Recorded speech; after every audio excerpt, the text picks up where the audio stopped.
Welcome to day 21. Damn, we made it to day 21 in the 30 days to a complete screenplay screenwriting challenge. And now we're going to revisit that B plot that you created in the first half of Act 2. The B plot is often a vehicle for the theme. It may be a love story, or it may have some thematic resonance, or it may be a reflection of the main plot that will help us define the theme later. And you may want to go and look back and see where this B plot, it should be showing up regularly enough throughout as it establishes itself in the plot as important.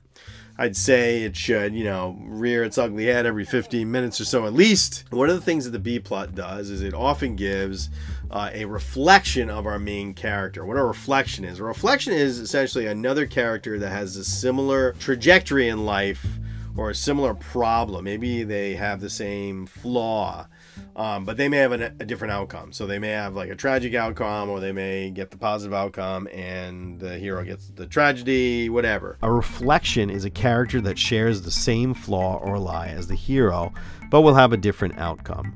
Reflections are a way of showing theme and showing the possible outcomes for our hero.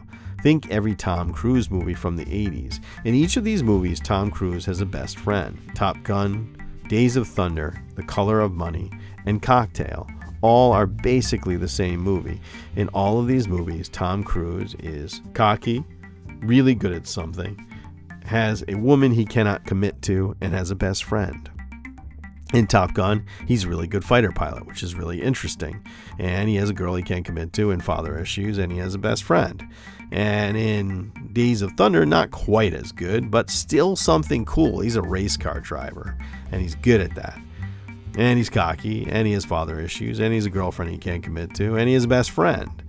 And then we get to The Color of Money. Not quite as cool. He's just playing pool, but it's directed by Martin Scorsese, so it's all right. He's cocky, he has father issues, he has a girl he can't commit to, and a best friend. And then finally, the worst of them, Cocktail, where he's good at something, but it's just bartending, and he doesn't really get your drink. He just like flips the bottles around all day, and you kind of want to smack him and take the bottle and pour your own drink. Like all the others, he's cocky, he's got father issues, he's got a girlfriend that he can't commit to, and a best friend.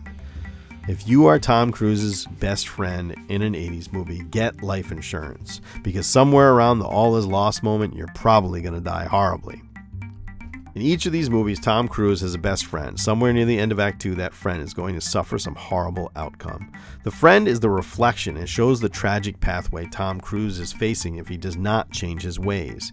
For example, Gatsby and Nick are reflections of each other. Gatsby gets his tragic outcome, and Nick learns his lesson, and he moves out of Long Island back to Nebraska. Now today, when you write about this B-plot, I want you to think about what this B-plot is doing and how it's a reflection, and maybe you may find that it is a reflection of your A plot, your A story. Tomorrow, we're going to throw in one more twist.